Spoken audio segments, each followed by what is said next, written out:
Hey, greetings. We're going to talk today about a topic that I find really exciting. It's kind of my wheelhouse and I really enjoy it, and that's assisted reproductive technologies.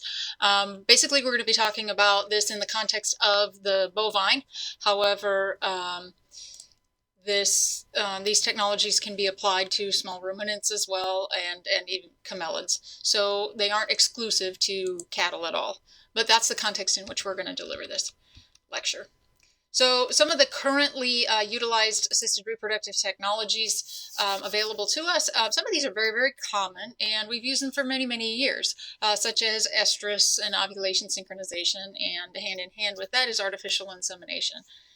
There's about 95-ish% of all dairy cows are inseminated via artificial insemination, so it's one that's very, very widely used. Sex-sorted semen is a little bit more new technology that's come out in the last few years. And then we've had, for many years, in vivo embryo production, or IVD embryo production, in vivo derived embryos. That's your conventional embryo recovery.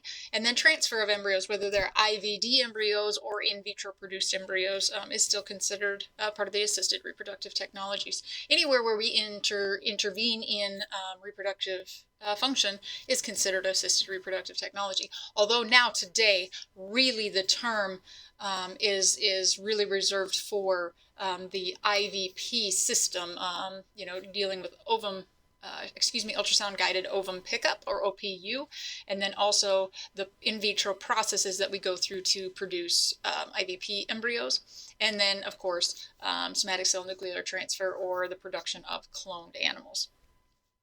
So one of the things that we have to consider if we are going to be successful with utilizing assisted reproductive technologies is, very importantly, we need to be able to successfully manipulate the estrus cycle.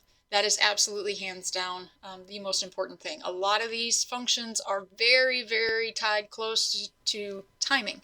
Timing is very critical, and if we can't manipulate the points in the estrus cycle that we need to, we may not be very successful with our assisted reproductive technologies. So no matter what it is, successful manipulation of the estrus cycle is number one important thing. There are things we can do to help our success, and some of that has to do with donor selection, so we'll talk a little bit about that now. Sometimes the clients pick our donors for us. Most of the time they pick our donors for us. And so we have to kind of work with what the clients would like us to do. There are some things that we can do to kind of set expectations for our clients. And one of those things, we can look at antral follicle count. Now, this actually can be used as a selection criteria, even for little baby calves. So if you're in a big dairy that has, they're trying to pick out their potential heifer replacements for their replacement pool, it could work for a large beef operation as well. We can use some of these techniques to try to decide which are going to be the best females to keep. Now, antral follicle count, as it sounds, is actually the number of follicles, antral follicles, that you can count on the ovaries of a female at any given time in their estrus cycle, except for day 7, and we'll talk about why that's the case. This is a phenotype. It's something that cannot be changed with drugs. The cow is what she is. So if a client brings you a cow that doesn't have very high antral follicle count, you need to make them aware that she may not be productive, and there's nothing we can do to change it. It is what it is. She is how she is. The jury's out a little bit on when we're super stimulating cows, whether or not we're actually rescuing or recruiting follicles into either the ovulatory pool for IVD, in vivo embryo recovery and transfer, or into the pool of oocytes that we can successfully aspirate, as in the case of ovum pickup. So you all remember from Singer the graph that shows the 2 different follicular waves of the bovine. So when the recruitment happens, the recruitment phase of the wave, there's a whole lot of small follicles that come up into recruitment. Then you get to the selection phase. So the selection phase is when one follicle happens to achieve the magic number of 8.5 millimeters in size, and has attained sufficient LH receptors that it then can continue on LH-dependent growth and start to suppress the others. That's what's happening during the selection phase. A lot of those follicles, there's only one that's going to continue to grow on to be the dominant follicle. The rest of them are going to become atretic and die. So what we're doing, my opinion, I'm on the side of we are rescuing these follicles. They would have eventually gone through atresia and disappeared, but with our exogenous FSH, so giving the cow more FSH, we're actually able to continue the growth of more follicles into that dominant follicle size and into the pool that they can all ovulate and or be available to aspirate. There are a few research projects out there that might suggest that by applying FSH, we're actually able to pull some of those primary follicles up into the antral follicle group and pull them up into the potential ovulatory pool. So there's some research that does support that, but by large, far and away, we're actually rescuing these follicles from their otherwise eventual atresia. So cows can be low, medium, or high potential cows, depending on how many antral follicles there are on the ovaries at any given time. There's no real solid numbers around this. It looks like in the literature that people are kind of settled on anything that's 25 or more is considered a high potential cow, and anything that's 12 and less would be considered a low potential cow, and the in-between cows are going to be your medium potential cows. So a high potential cow, she's going to actually have obviously more oocytes in her ovaries, and so this is a measure of her ovarian reserve. So basically how many oocytes she has over the course of her lifetime, and is as a reflection of lifetime fertility. Now, Tony McNeil did a really interesting project out of the USDA Meat Animal Research Center, where they not only assessed the AFC, high AFC versus low AFC heifers, looked at follicle numbers, but then they also recovered some of the uterine fluid out of those heifers, and they found that the heifers that had high AFC counts also had greater amounts of protein in their uterine histotroph, or the fluid that's inside the uterus. So this potentially could be that those high AFC heifers also have a more competent uterus, a uterus that is better suited to support a pregnancy, which would explain why they have an increased lifetime fertility. So again, we could use AFC potentially as a predictor, as a phenotype predictor of what her uterus actually can do as well. So very, very interesting, cool stuff. We can also use AMH as a measure of antral follicle count, and this you could use particularly in young heifer calves. Unfortunately, we don't have solid numbers like a range, normal range that we can use to classify as either low, medium, or high AFC or potential animals.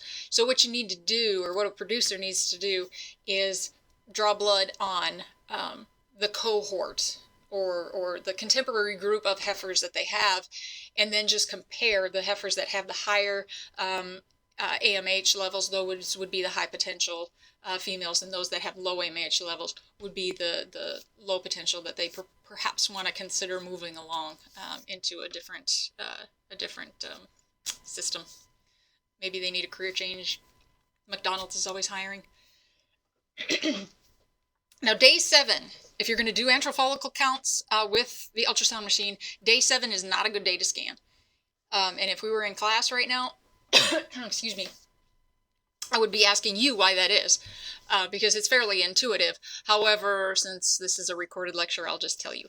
The reason is that on day 7, the cow or heifer, whatever it is, should be at the end of a follicular wave. So she should have one big dominant follicle that's producing all kinds of estrogen and inhibin that is suppressing all of the other follicles on her ovaries. And so with our current ultrasound machines, we can't necessarily easily pick up all those little teeny tiny antral, primary antral follicles that are going to be down in there. So waiting until that dominant follicle has ceased its dominance, and then letting the new waves start to come up is a much better time to do your antral follicle counts. So again, with all of these processes, everything that we're doing, timing is critical. What we want to do is recruit healthy follicles that contain developmentally competent oocytes. Very, very important. And we want those to ovulate on time in an appropriate hormonal milieu. So we want everything to be as close to normal as we possibly can. And any manipulations that we do, we want to do it so we're not disrupting the timing of those processes. One of the things we try to do is we try to hit the beginning of a follicular wave, so we can increase the number of follicles that end up in the ovulatory pool or in the aspiratable size of about 7 to 10 millimeters. The first wave is really easy to predict because we have estrus. Estrus is our marker. The first wave of the cycle is going to start shortly after estrus. However, this is not the ideal time to be recruiting follicles for ovulation nor for aspiration. And the reason is that follicles that do the bulk of their development under a low progesterone environment are not going to be as healthy and as developmentally competent. We know that from in vivo and in vitro studies. So what we really need to do is hit the second wave. The second wave is ideal. The CL is grown in size up to day 7. It's at about its maximal size, and then up until day 12 and 14, it's starting to increase its angiogenesis. So we're peaking at progesterone production by about day 12 or day 14. So there's really good exposure to progesterone during the second wave. The problem is that the second wave can be a little difficult to predict. The natural range in any given animal is 8 to 13 days, and we need to be worried about hours. So it can be really, really tough to time that. In some cases, you can simply scan the cows daily to try to predict the onset, but there's other things that are a little easier for us to do. For instance, a dose of GnRH at 1 week or 7 days post-estrus. So we get a marker heat, if you will, a marker heat, and then 1 week after that, give her a dose of GnRH. I like to scan cows at that time to make sure that she does indeed have a nice big dominant follicle that is in excess of 10 millimeters. This is in a beef cow. In a dairy cow, it would be 13 millimeters. 10 millimeters is the magic number at which the follicle has sufficient LH receptors that it's going to be very responsive to the big LH surge that you get from a dose of GnRH. However, with high progesterone, that negative feedback is going to shut down LH production, and so the follicle basically is starved for its LH, and it becomes atretic, maybe sooner than it actually would have. So basically, you're giving it a bunch of LH, and then you're starving it of LH, and then it becomes atretic and loses its dominance, and then a new wave can start. The other thing that you can do, I should back that up. You want to do your GnRH injection 48 hours before you're going to start any FSH initiation. That gives it time for that follicle to become lose its dominance and become atretic, and a new wave starts. With the dominant follicle ablation or dominant follicle removal, or DFR, with this one, it's transvaginal aspiration, so you get a really long ultrasound probe with a really long needle, and you actually pierce through the wall of the vagina and target the dominant or the larger, any follicles that are 5 millimeters or larger. That's really kind of what you're looking for. If you don't take anything or everything that is 5 millimeters or larger, you run the risk of one of those follicles becoming dominant and totally destroying your perfectly good superstimulation. So you want to make sure you get everything that's 5 millimeters or larger gone. If you're working on in vivo embryo recovery, the number of small and medium-sized follicles, at the time of FSH initiation, so when you start your FSH, that is highly predictive of the total number of whatever you're going to get, whether it's ova or embryos. It's not going to predict the quality. It's not going to predict whether or not they get fertilized, but it's going to tell you about how many bodies, if you will, you should recover from a cow. So we'll start with discussing in vivo embryo recovery. For those of you that have any involvement in the beef industry, you probably, or the dairy industry for that matter, you probably have some idea of what is going on here. So with in vivo embryo recovery, We typically will use 4 days of twice daily FSH injections. So that's our way to pull those or rescue those potentially atretic follicles up into the ovulatory pool. With these protocols, it's really important to keep things very neat, tidy, and easy to understand, because you can actually use this. If a cow doesn't respond real well the first time, you can go back to what you did and make adjustments as you go to find the ideal for any given cow. So it's good to have this information very detailed and very well organized so you can refer back to it if necessary. So with this one, this is a chart that I used at NCRC at the Research Center in Grand Rapids, Minnesota.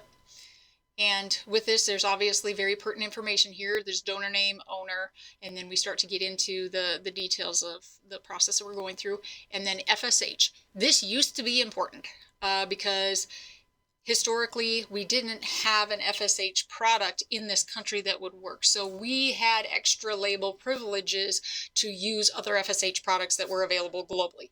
So we had Faltropin, we had Pluset, we had Ovigen, we had, there's another one, I can't remember what it is now. But we had options.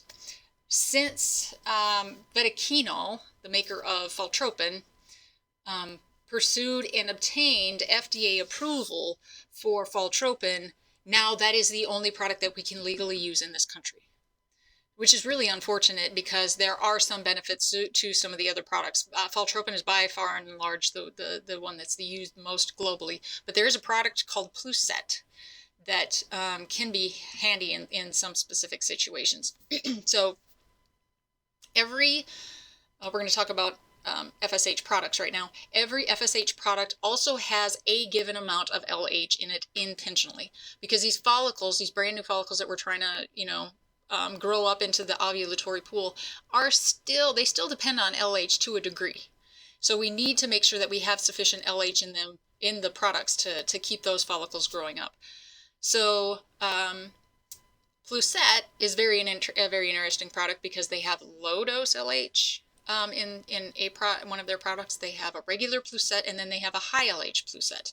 And so depending on what the cow responds to, we can, that product really gives us some flexibility.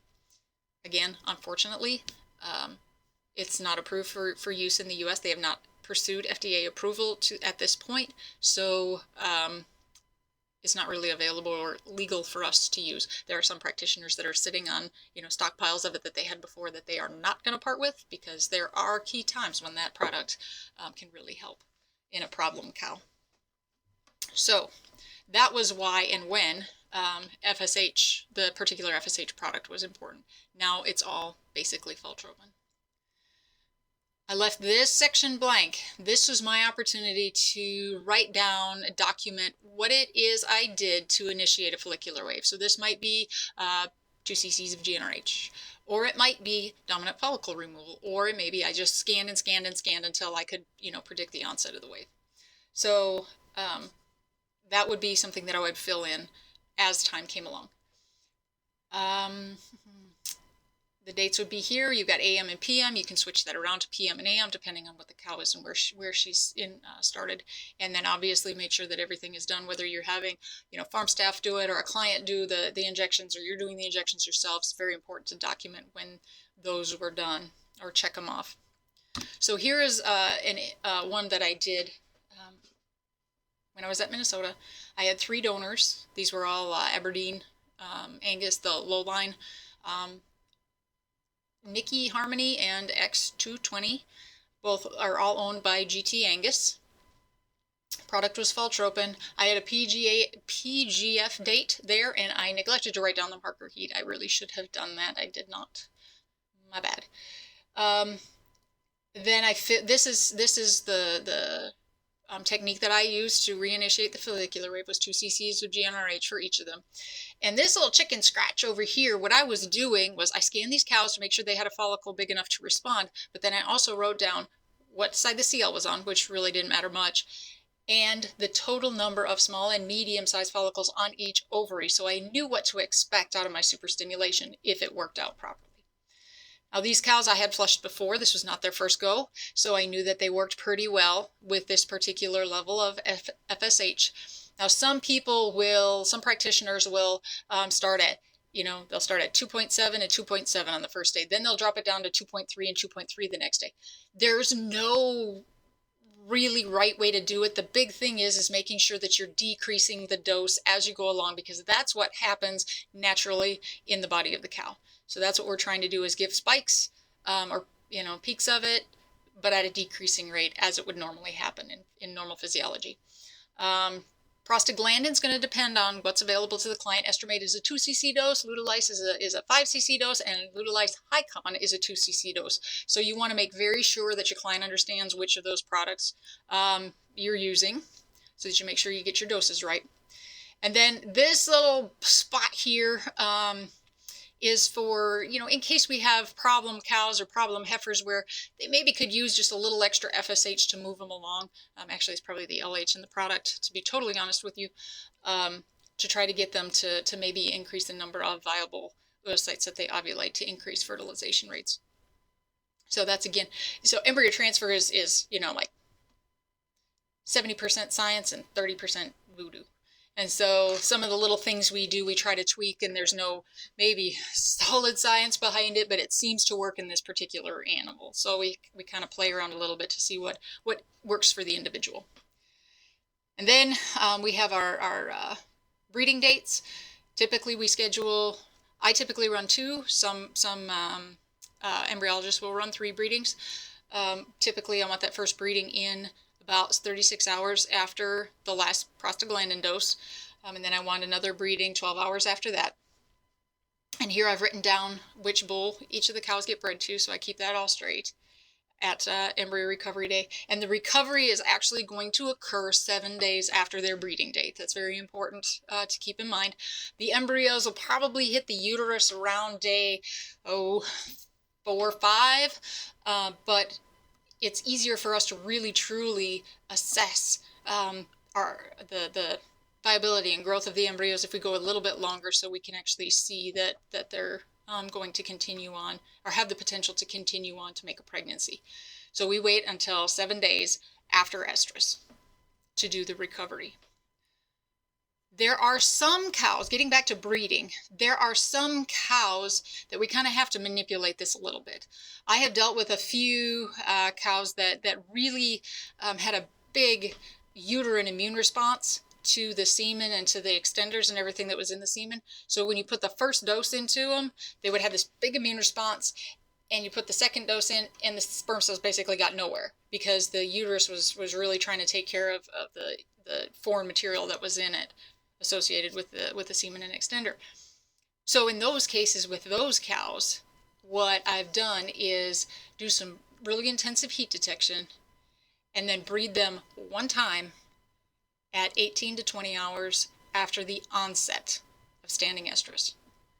That way the sperm cells can get there into the oviduct and get themselves settled in, ready to go before ovulation happens, but close enough before ovulation that we're not having some of those sperm cells die off before the oocytes get there.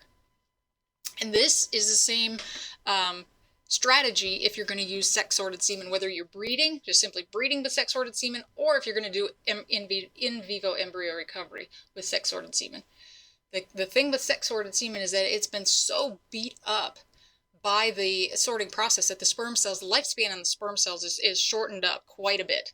So typically, normal conventional semen, we follow the AM/PM rule, where if a cow is in estrus in the morning, 12 hours later we breed her in the evening.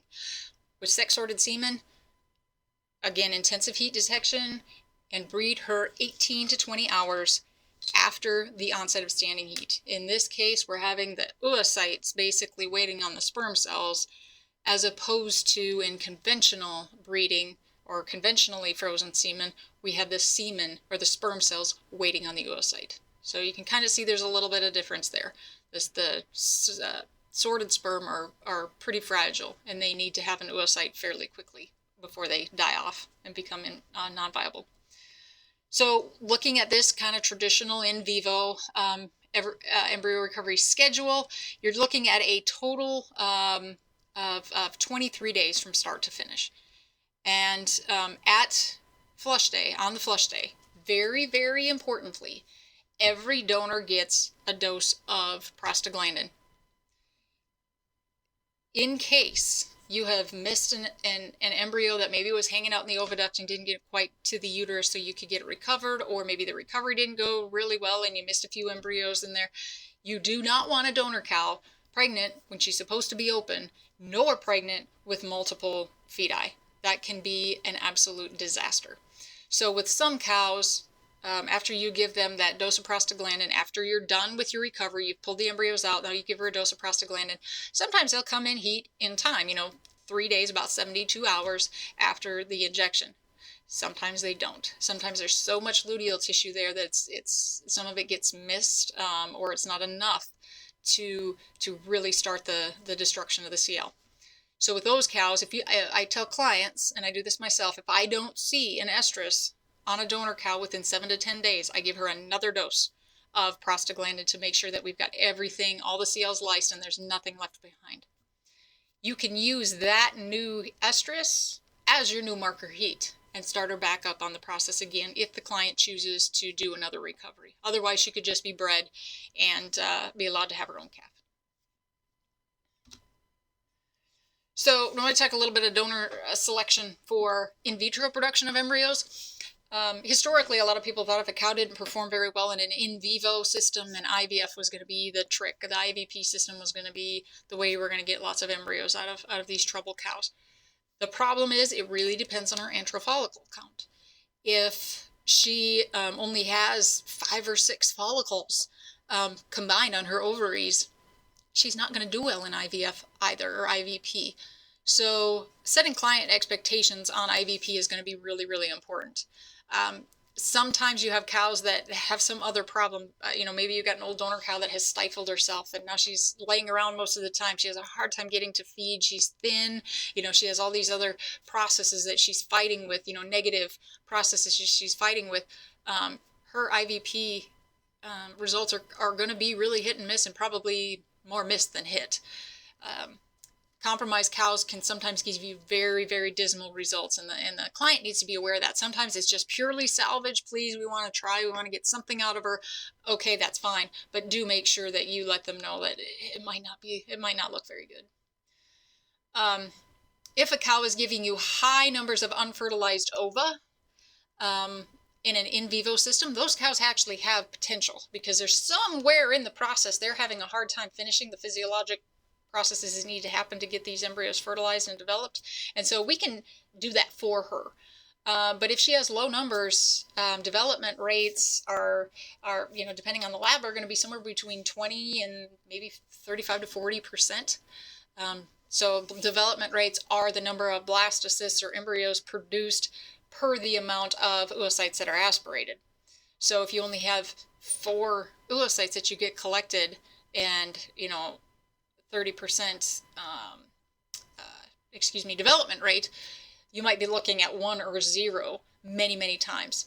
And so that's not a good donor to use in those situations.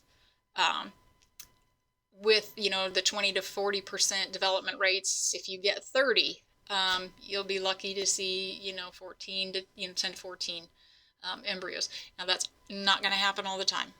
Sometimes you might get a total bust, and sometimes you might hit it out of the park, just get an absolute rock star development rates.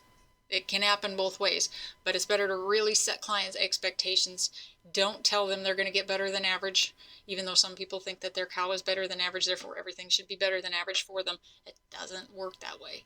Averages are averages for a reason. So just make sure that you set their expectations for what they may see coming. So a little vocabulary to make sure everybody's on the same page. You all know that an oocyte is an egg or a female gamete. That's nothing new to you. But as far as the in vitro system, there are different steps in the in vitro system. There's in vitro maturation, in vitro fertilization, and in vitro culture, all leading to one big system of in vitro production. Now, the lay terms, everybody says it's an IVF embryo. It actually should be an IVP embryo, because there's more than just fertilization involved in the process. So as long as you're aware that they really should be called IVP embryos. And then IVD embryos will be your conventional embryo recoveries. And OPU, obviously ovum pickup, where we actually go in and aspirate the oocytes straight out of the follicles of the ovaries of the cow. So with ovum pickup, with in vitro production of embryos and ovum pickup, early on, I mean, this has been around for 20, 30 years. We've been doing IVP work, but initially there was no FSH stimulation of these animals. In fact, early on, some of the Dutch work showed that if you gave FSH, you actually would decrease the development rates or the viability of the oocytes. And as we discuss this slide, I'll hopefully explain why that might be. But with no FSH stimulation, you can aspirate cows about every 3 to 4 days. Because as they go through the waves, there will be a point where there'll be, sufficient follicles that are, 5 millimeters or bigger that you can actually aspirate oocytes out of. The current thinking now, at least in this country, is to actually use FSH. So in South America, they have the Nelore breed, and they have huge follicular waves, and it's not uncommon to aspirate 30 to 50 oocytes off of an individual cow. So they don't need to use FSH per se to get a bunch of oocytes, and they kind of play a numbers game. So the bigger the numbers they can aspirate, then the more likely they're going to get greater numbers of embryos. In this country, it's a little bit different. We don't have, our Bos Taurus cows do not have those huge massive follicular waves, except for maybe Simmentals. So in those cases, we want to use FSH to try to increase the number of fertilized and blastocyst developed embryos per the number of oocytes that we aspirate. So we want to increase our development rates. We're looking more of it as a quality thing as opposed to a quantity thing, just because of the nature of the cow that we have. So it's really kind of cool how this whole thing started. So Marc-Andre Serrard is a professor in St. Hyacinthe, Quebec, Canada, and Patrick Blondin at the time was his graduate student. And Marc-Andre has a big IVF lab. They do a lot of research there, and that's what Patrick was working on his PhD for. And they would go to the abattoir and collect ovaries from cows that had gone through the abattoir, bring them back to the lab, aspirate them, and then run them through the IVF system and test different media and that sort of thing. So on one particular occasion, I think the ovaries actually got misplaced. They were not put where they were supposed to be. So Patrick went to the abattoir to pick them up. They were not there. He went back to St. Hyacinthe and chatted with Marc-Andre. Marc-Andre made a few phone calls. They located the ovaries. Patrick went back, picked them up, brought them back to the lab, and he said to Marc-Andre, "What do we do with these? They've been sitting around for so long. What do we do?" And Marc-Andre said, "Run it anyway.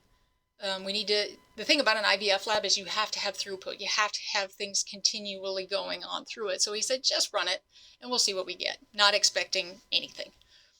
So Patrick went through the process and got crazy high development rates. It was kind of scary how high the development rates were. So he decided to do it again.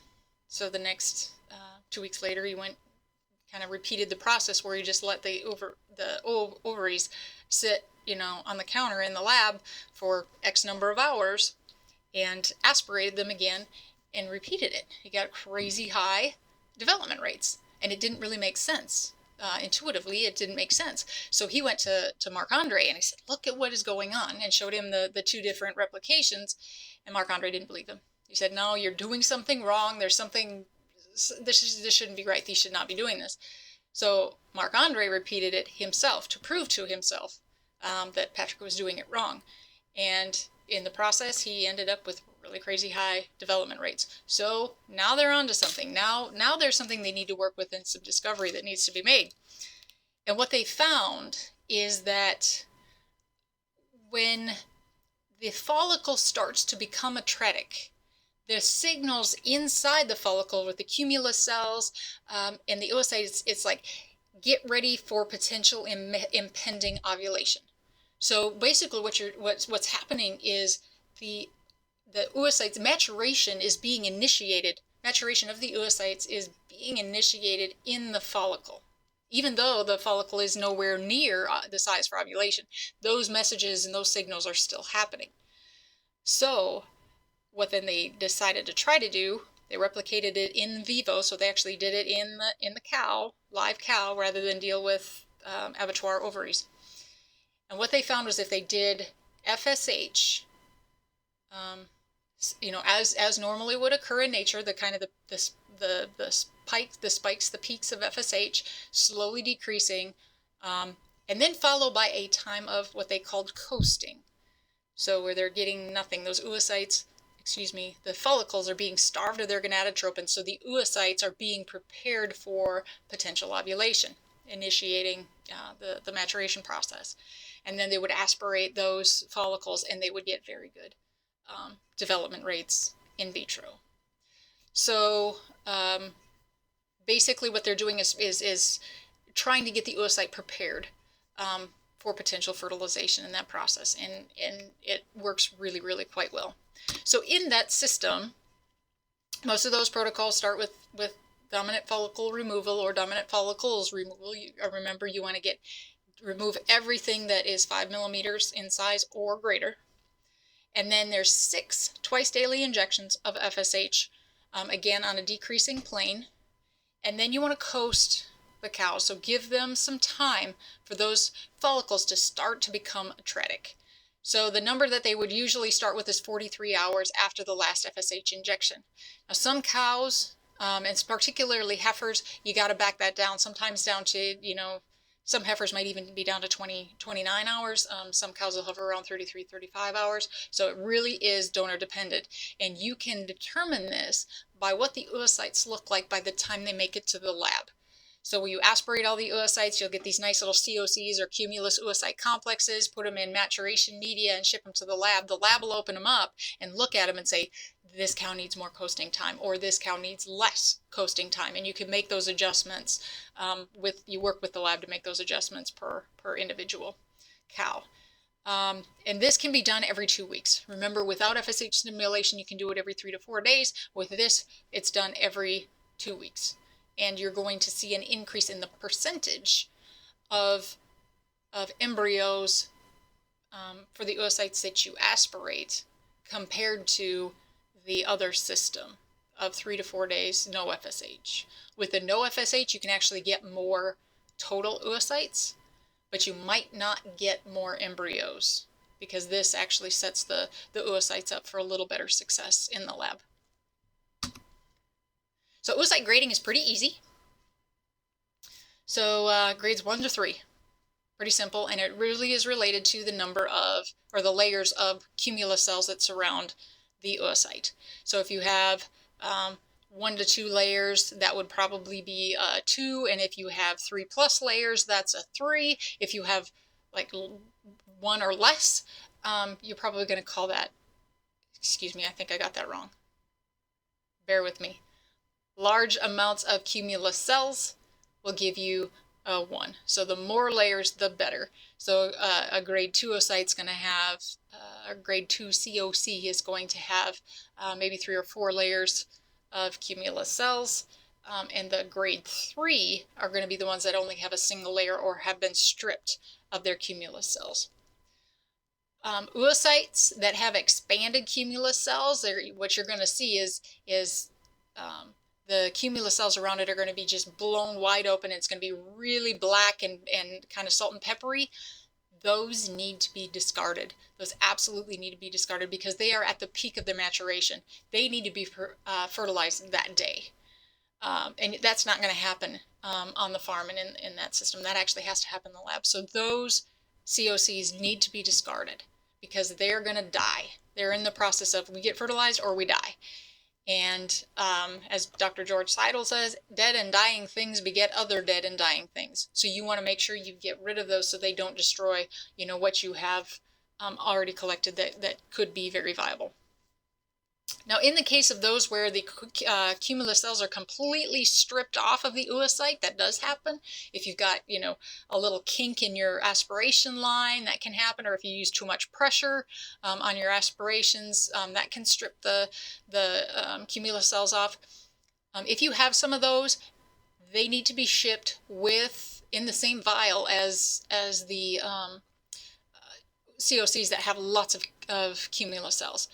The cumulus cells basically are the support system for the oocyte. They're helping, create all the proteins, transcribe all the proteins that are then going to be packaged into the oocyte. Because from the time of fertilization to about the 8th cell division, the embryo or zygote is totally dependent on the intracellular machinery and proteins in the oocyte itself. So that's kind of the system to help produce a whole bunch of those proteins and get them all packaged up nice so it's ready to have that famine, if you will, during the first 8 cell division, or getting up to the 8th cell division. So with those that have had their cumulus cells stripped, if you just keep them in that same environment as those that have good cumulus cell around them, you're going to get a little bit of help because those proteins they are packaged and put in there, but there's going to be some of those proteins that are actually dispersed out into the media in which the oocytes are sitting. So with those that are stripped, you can get around a 20% development rate in a good lab. So don't throw them away. There's always an opportunity in those cases to get a few more embryos. So we'll talk about embryo staging, and this is pretty standard whether it's in vivo or in vitro. You've all seen the charts where you've got the various stages of the embryos and they're all named. And the ranges that we're going to primarily be dealing with are 4 to 7. Sometimes we get out to 3 to 8. So the 3 is a morula that's kind of loose. The cell mass is kind of put together, but it's not super compacted. So that's an early morula. We'll see those every once in a while, but generally not all that often. These, like I said, these are the stages that we're going to see the most. The stage 4. Morula is going to be that cell mass that's compacted down nice and tight and dark. You can see here this is a beautiful 4-1 embryo, very consistent coloration across the entirety of the cell mass, and you can see this little bitty ruffled edge from all the blastoceles coming together and being nice and compacted down. When we move up, the 5 is an early blast, and the 6 is a blastocyst. So how do you tell the difference between an early blast and a blastocyst? And it has to do with the percentage of inner cell mass relative to the entirety of the embryo. So if the inner cell mass is 50% or greater of the entirety of the embryo, then it's an early blast. If the inner cell mass is 50% or less than the entirety of the embryo, it is considered a 6. So basically it's related to the size of the blastocelic cavity as it's growing around and filling the paravitally space. So bigger question is, how do you tell the difference between a 6, a blastocyst, and a 7, an expanded blast? And this kind of gets a little bit tricky. I've given you some really obvious examples, but sometimes they can be difficult to distinguish because the inner cell mass, may not change a whole lot relative to the entire size of the embryo. So really what you need to do is pay attention to the zona pellucida. In the case of the 6, it's going to be the same thickness as the early blast in the morula. Whereas in the case of the 7, the expanded blast, it's going to be thinned. And it's going to be close to hatching. It's going to be thinned and stretched and potentially close to hatching. So what happens is those embryos will naturally expand and collapse as they are in development, and eventually the zona breaks and they hatch out. Sometimes a collapsed 7 is difficult to differentiate between that and an early blast. Believe it or not, those two can sometimes be confused. So what you always have to do is look at the zona and see which one is thicker. And then occasionally, if for some reason, weather gets in the way or something, especially when you're out west, that can happen. You can sometimes be delayed in your recovery and end up with some hatched blasts. If you see these and you have recips available, absolutely transfer these babies. If you don't have recips, have a conversation with the client and say, I don't want to throw these away, but don't expect rock star results and transfers with these because they are, a little bit older and they have lost their protective zona. Definitely worth freezing, but just make them aware that they may not have, the best pregnancy rates. And 7s maybe your expanded blast may be the same way. And we'll talk a little bit about that later when we talk about cryopreserving these embryos. So embryo grading, there's going to be little differences between in vivo derived and in vitro produced embryos. So today we're just going to talk about in vivo derived.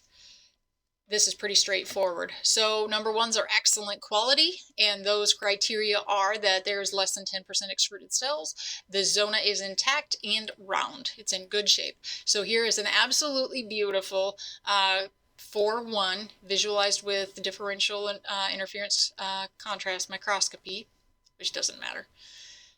It's very even in its color all the way through. You can see the nice scalloped edges of the very compact morula, and you only have this one little extruded cell. So this is an excellent quality embryo. Now when you get into fair quality, there's got to be something that's not quite right with it. In this case, we've got a big range of 10 to 45% extruded cells, or the zona is cracked, or there's adherent material, or the zona is irregular. So something about it, any one of these will downgrade it from a grade 1 to a grade 2. So if you look at this embryo, it's a really nice morula, and based on the cell mass, it looks really good. But it's a grade 2 because the zona is odd shaped. It's oblonged instead of being nice and round. So this one, may have some issues with protein, glycoprotein deposition or something. There might be some cellular processes not exactly right with it. So this one is automatically downgraded. 3 is poor. And those embryos are those that have greater than 45% extruded cells. And these don't freeze well. These really ought to be transferred into recipients fresh if available. So with this one, you'll see here, this is actually a 5-3. You can somewhat make out the embryo itself here. Here's the blastocelic cavity, and here's the inner cell mass, but there's a ton of extruded cells all around it. And so this one is definitely a grade 3 that needs to be transferred fresh. Try to talk your client out of freezing these because they won't get very, very good results with it. And then there's degenerated, and these are embryos that started to develop, went through a few cell divisions, and then end up just falling apart. So it's just a whole bunch of cells all kind of floating loosely within the paravitalian space. So it is not a good deal. And then the other one that you have to keep in mind is the UFO, or the unfertilized ova. This can sometimes be confused with a morula because they both look very round, and sometimes they're both very dark. And so what you need to do is get really on the highest magnification you can, at least 100 times, and look at the very edge of what's inside the cell, or excuse me, what's inside the zona. In the case of a UFO, it's a single cell that never divided, never did anything. It's just a single cell sitting there. Whereas the morula, you'll have these scalloped edges where the individual blastoceles have come together and compacted down nicely. So that's one of the things you have to look for. And then also, sometimes they get in this salt and pepper appearance that can sometimes be confused with a whole bunch of little cells, and that's not the case. This is Karyarexis. And so looking closely at that, and really, if you have another good quality embryo in the dish, you can compare the two and say that, yeah, this is actually a UFO. If you don't have any nice morula in the dish to compare to, there's probably a pretty good chance that the cow did just give you a whole bunch of UFOs because she was overstimulated or there was something wrong. So if you don't see, don't try to make something that isn't there. Basically, make sure that you understand the difference between those two. And all of these images are from the IETS, the International Embryo Technology Society Bovine Ova tutorial. If you want access to these images, just let me know. I'm willing to share my login information so that you can have a look at some of these images and at that tutorial. So when we talk about IVF grading, or IVP, I should say, grading, there are some other things that factor into it. And one of those is that in the in vitro system, it's about timing. We expect cleavage at a specific time. We expect, a morula at a specific time. We expect a blastocyst at a specific time. And if embryos are delayed or retarded in their development, that will impact their grade. So if one is a grade 4 on day 7 in the culture when it's actually supposed to be a blastocyst, that might be considered a 4-2 because it was slow. Not that because necessarily it had any additional extruded cells, it was just behind in its development. Additionally, in some cases, the inner cell mass in an in vitro produced embryo might not be very big, and in some cases, it doesn't even actually develop into an embryo. So you can have a nice big placenta and no embryo. And I have seen cases, one case of this at the Purdue dairy, where a cow had a placenta, but there was no embryo, and she had this placenta. Should have been about a 42-day pregnancy, and there's no embryo, and she never developed any embryo. It was just this placenta sitting there. Because remember, it's the trophoblastic cells that produce the interferon tau that signal maternal recognition of pregnancy. So as long as you have trophoblastic cells, you can have maternal recognition, whether there's an embryo there or not. And so in those cases, with those cows, you actually have to dump that. They will eventually do it on their own, but we need to speed the process along if we've got one that doesn't actually have an embryo associated with it. So that's one of the things, one of the considerations in an in vitro system is what the quality of the inner cell mass is, and does it really have a potential to produce an embryo in a fetus? If not, they'll discard it. So cryopreservation of embryos. We'll talk a little bit about cryoprotectants. There's intracellular cryoprotectants and extracellular cryoprotectants, and they are, just as they sound, intracellular or extracellular. The intracellular cryoprotectants are usually smaller molecules like glycerol or ethylene glycol that actually can get into the cytoplasm of the cell. The extracellular cryoprotectants are the larger sugar molecules that don't get inside, but they do regulate water flow back and forth just by being on the outside of the cells. So they can be used to actually help control some of the shrinking and expanding that happens during the equilibration process and try to take some of the stresses off the cells that you're trying to freeze. So those that are currently used, there's some glycerol embryos or embryos that are frozen in glycerol out there yet. The other is direct transfer ethylene glycol, which is 1.5 molar ethylene glycol plus or minus sucrose. That's going to be your large sugar. That's the extracellular cryoprotectant. And then there's also a process called vitrification that uses really high concentration ethylene glycol to do the freezing. With embryos, we utilize 1/4 cc straws. Most semen straws are 1/2 cc's. Sex-sorted semen is going to be in a 1/4 cc straw, as are embryos. And this is a frozen embryo, well, frozen thawed now because I pulled it out of the tank. But this is the 1/4 cc size, and this is a 1/2 cc size. So I'm not sure if you can appreciate that size difference, but there is a pretty significant difference there. Now, those that are frozen in glycerol are going to be white, or are going to be in white or clear straws. Those that are frozen for direct transfer, so the 1.5 molar ethylene glycol, those are going to be in yellow, and you'll notice this one is yellow. The label is yellow, the straw is yellow, everything associated with it is yellow. And then you have vitrification, which is another method, and all of that is going to be in blue straws and blue labels and blue goblets.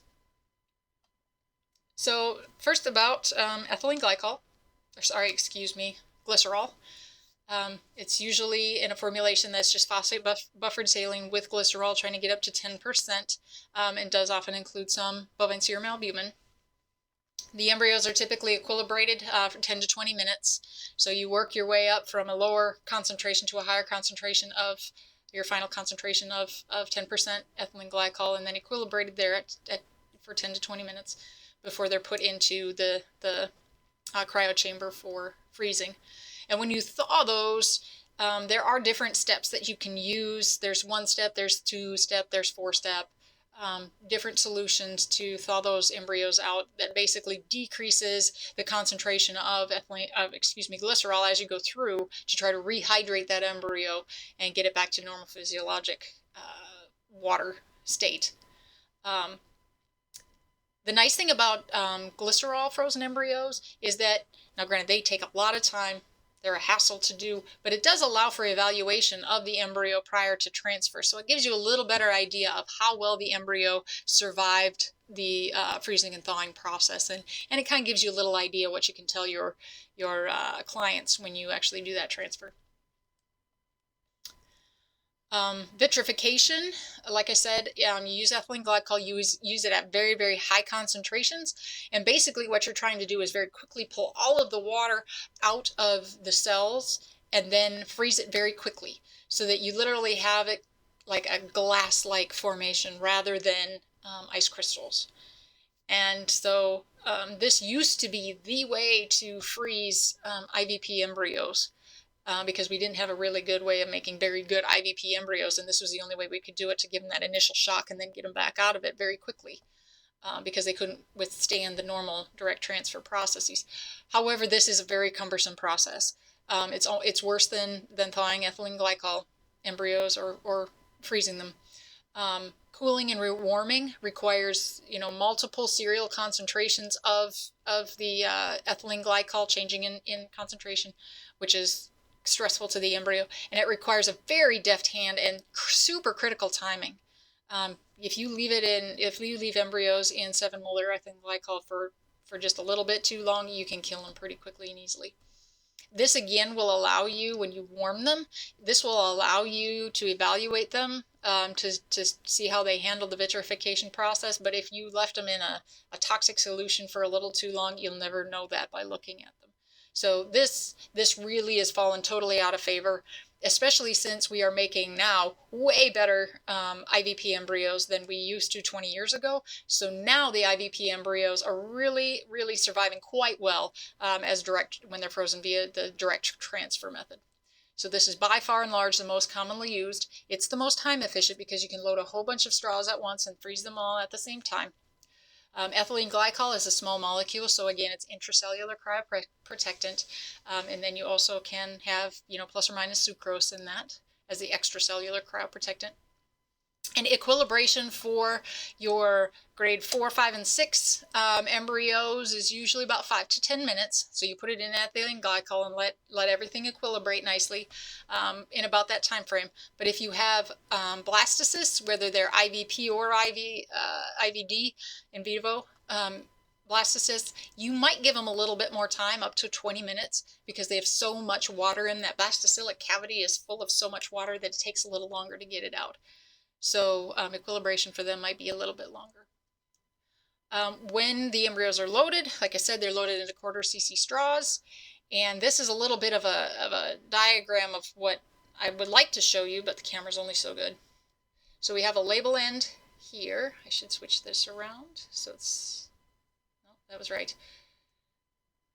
The label end here and the cotton plug end here. And you can see on that cotton plug end, there's actually 2 cotton plugs.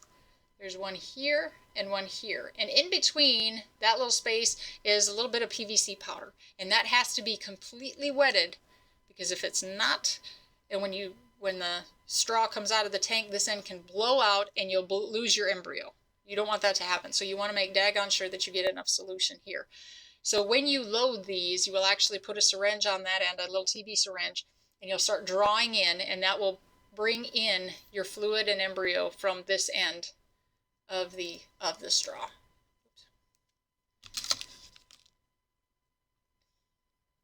So what we typically do with these is we'll draw in some solution. Sorry about that. We'll draw in some solution, and then we put an air bubble in there. And then we draw in solution containing the embryo, another air bubble, and then more solution to finish it off. Now the reason we do this is because because of surface tension, the embryo is not going to cross that bubble. And we need to make sure we know where it is, because let me try this again. Okay, we should be in good shape again. So if we pull up the embryo without having that air bubble, it can possibly get stuck to the cotton plug. And so when you try to deposit the embryo into the uterus of the cow and it's stuck to the cotton plug, it's not going to get anywhere. It's going to stay with you, and you're going to end up with an open recip. Likewise, if it's down on this end, it could potentially stick to the the label, the cap. And when you pull the cap off, you could take the embryo with you, and then your straw is empty, and then you do your transfer, and you end up with an open recip. So making sure that it's right in the center between those two bubbles, it ensures that we know that the embryo is getting where we know where it is, and we know that it's getting where it needs to be when we do the transfer.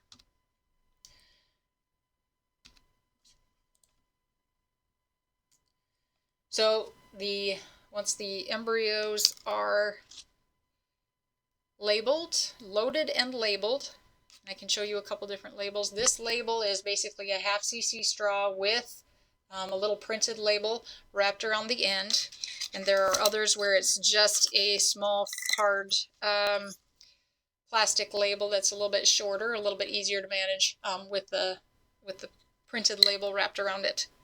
So those embryos will go into the cryo chamber. Now the cryo chamber, so what we have when we freeze, we have this styrofoam dewar.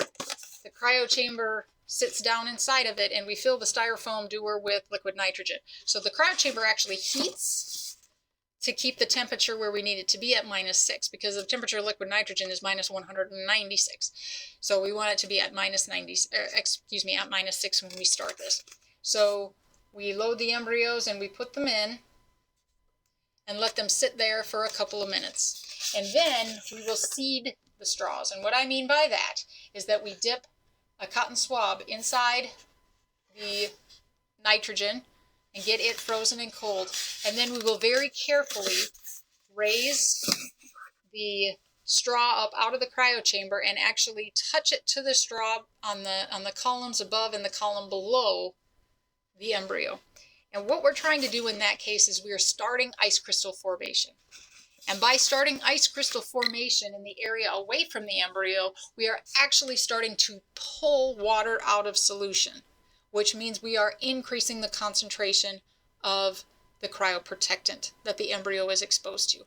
And as those ice crystals freeze toward the embryo in the straw, it continues to make it more and more concentrated until finally we have completely dehydrated the embryo, and then it can be plunged into liquid nitrogen. That's the process, or the process behind it. And after they're plunged, so that the temperature drop is about 0.5 degree centigrade per minute until we get to -32, and then after they're reached that -32, then we can take it and plunge it into the liquid nitrogen and then load them into pre-labeled canes and goblets. So here's an example of a cane and a goblet, and you'll notice on the image, and in this case, that the top goblet is actually put on upside down. And the reason is frozen embryos and semen as well they're really bouncy. And so if you happen to drop that cane down into a canister in the semen tank or nitrogen dewar, there's potential for it to bounce out, and then you lose that embryo into the tank somewhere. So you put a cap over the top of it so it doesn't get lost. So labeling, we've got all kinds of little labels. I know you can't read it, but there's a label on there that has all the information that is needed and required. And those guidelines can be found on the AUTA website or at the IETS website as well. They're great resources if you have any questions about embryo transfer, commercial embryo transfer. So please feel free to peruse those sites. You won't be quizzed on any of that, but very helpful if you're interested. So now we'll talk about the transfer of embryos. They're going to be pretty much the same, whether it's IVF embryos or in vivo derived embryos. So very important thing, very important, the embryo has to be transferred into the horn ipsilateral to the CL. You don't get very good pregnancy rates if you do it contralateral. There are a lot of local signaling things that happen in the uterine horn on the side where the CL is. So very important to put it on the same side. Placement of the embryos can be shallow or deep. So the definition of a shallow transfer would be just superficial to the greater curvature of the uterus, and deep would be deep to the greater curvature of the uterus. So if you think about the uterus sitting in the cow kind of as a curled up thing, a shallow transfer might get you to about here on the greater curvature, right about there, whereas the deep transfer is going to get you way down past the greater curvature and into the very tip of the uterine horn. So those are the two differences. Deep transfer typically will result in a higher pregnancy rate, about 10% higher pregnancy rate. But big caveat to that is only if you don't cause any irritation to the endometrium in the process of getting there.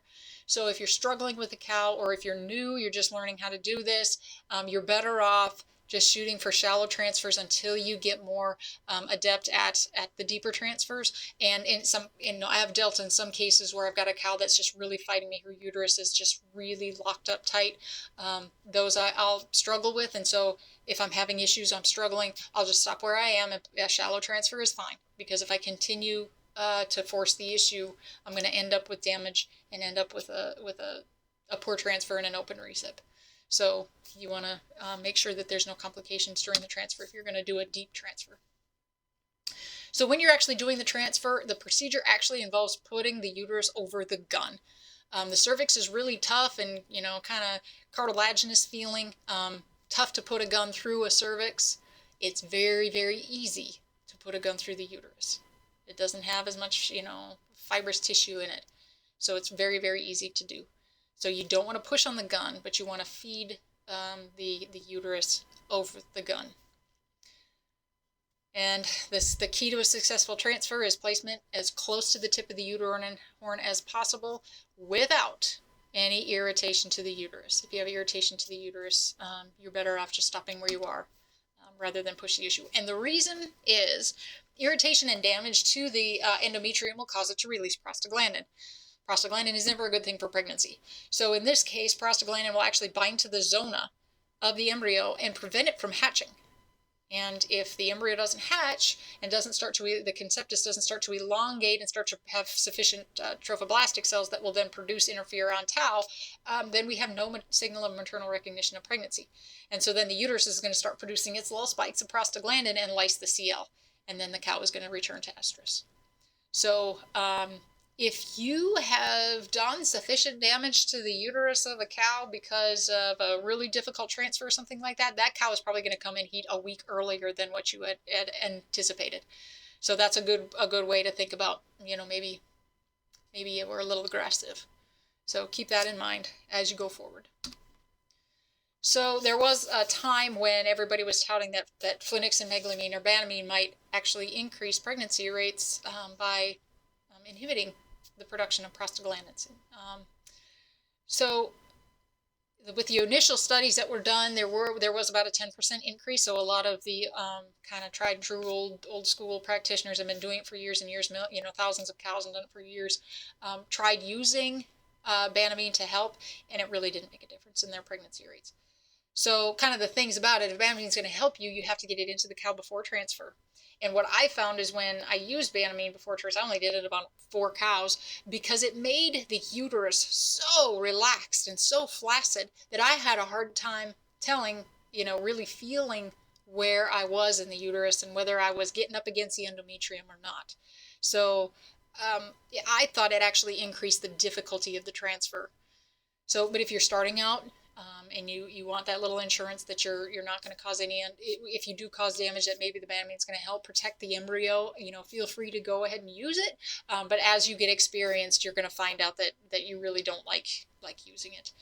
If I have a cow that's being particular fractious and I'm concerned about the quality of the transfer, I will use ACE, maybe to get her settled down, about a half a cc of ACE IV to get her to settle down. I don't like xylazine. Xylazine will actually make the uterus kind of cramp up a little bit and make it more difficult to take this round thing and straighten it out to put it over a straight gun. So I usually try to stay away from xylazine. Some people use it and are happy with it. I actually prefer ACE because it helps keep the uterus fairly flaccid. So you can do fresh transfers or you can do frozen transfers with both IV P embryos and in vivo produced embryos. So if we are dealing with an in vivo situation, the recips will be set up so that they're in heat on the same day as the donor cow, and then the embryos will be transferred 7 days after their estrus, so it would be the same day that the embryo recovery is performed in the donor. And what I like to do is make sure I have qualified recipients identified before I start loading my embryos into straws.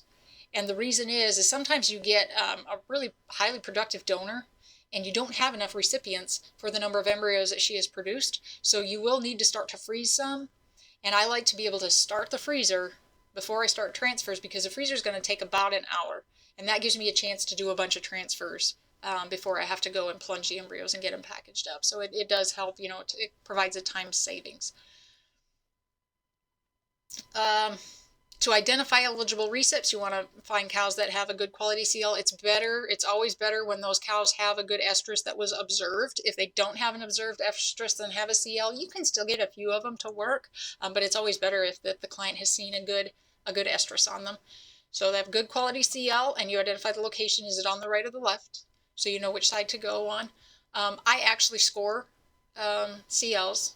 So a grade 1 CL is the best, and a grade 3 would be the poorest. So I like to throw a number with that to kind of identify the quality of the CLs. The embryos are loaded in clear or amber straws with a little bit of the holding media that they've been sitting in. So when you flush a cow, you use flush media. When you are manipulating the embryos under the dish, they're in holding media, and then when you freeze the embryos, they're in freezing media. So the holding media is just kind of what they sit in. It's got some nutrients and stuff in it for the embryos to continue their development. You get them loaded up. You apply an epidural. Obviously, the epidural is going to depend on the size of the cow. So I like to use the 4 in a fairly small heifer, or in the low line, or Aberdeen Angus, or miniature Herefords, or something like that. Those definitely smaller statured animals.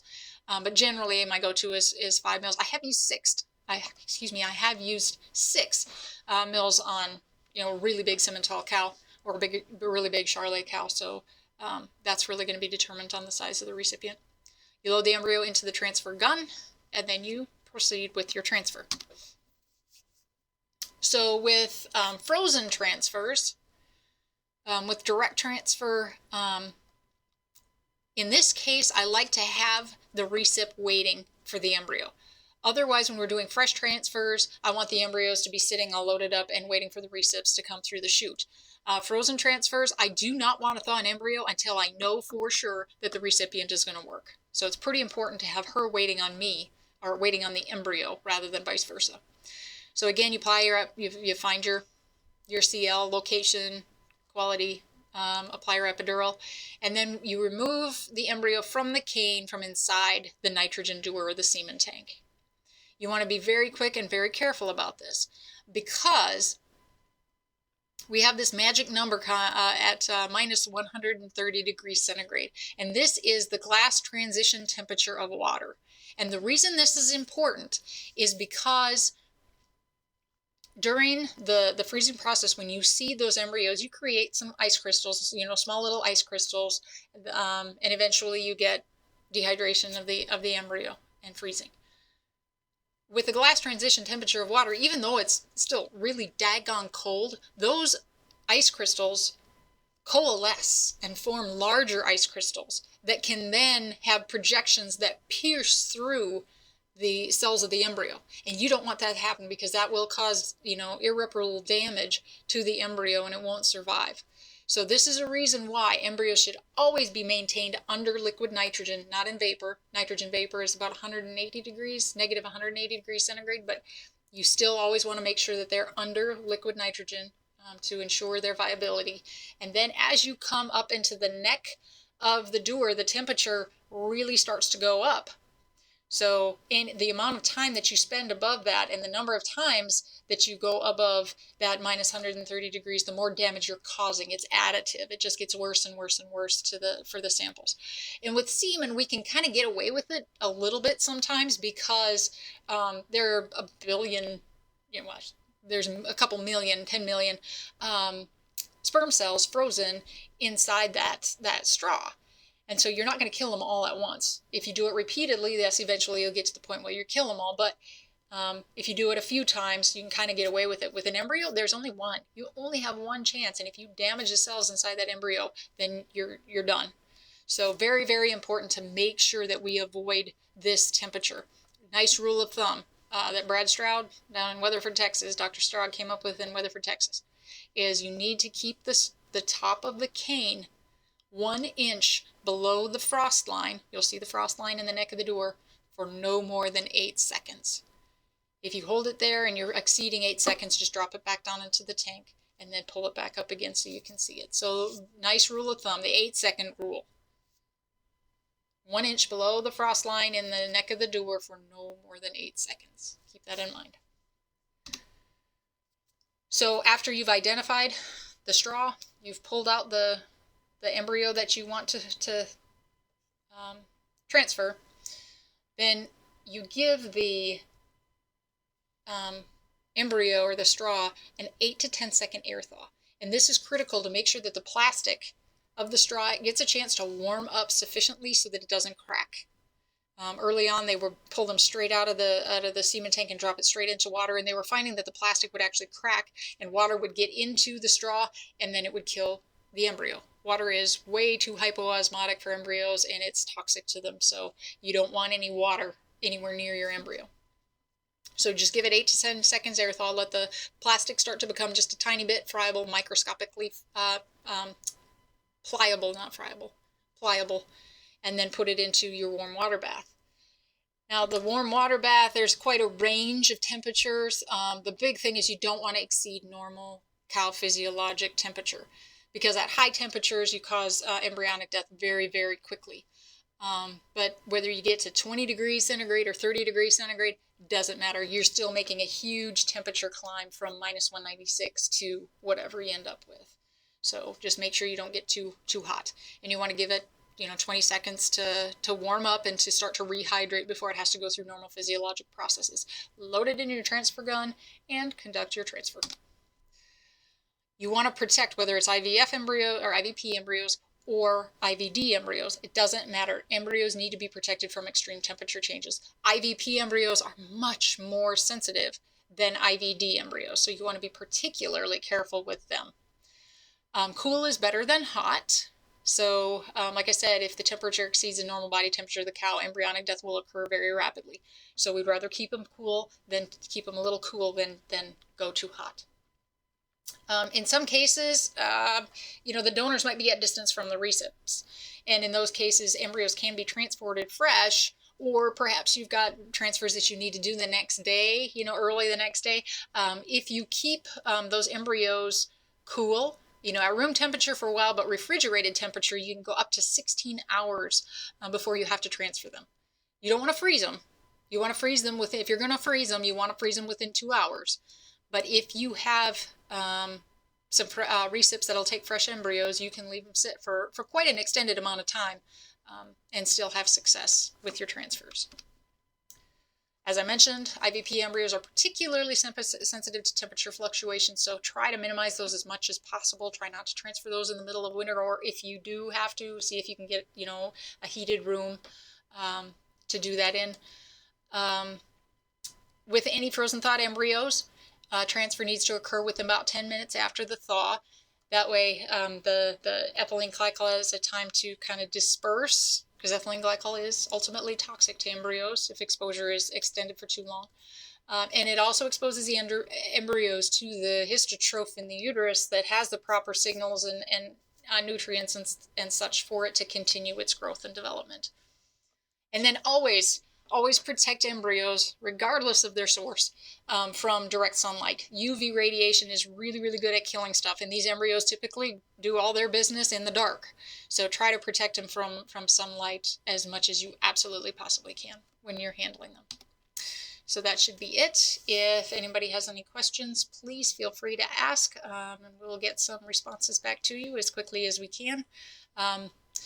I'm sure some of you are still going to be a little bit confused because you haven't had a lot of experience with the embryo transfer process, so I would recommend doing a little bit of independent research on your own so you can kind of get an understanding of what's going on. So, like I said, if there's any questions, please feel free to ask, and I will see you at the fetal sexing lab. Thank you very much.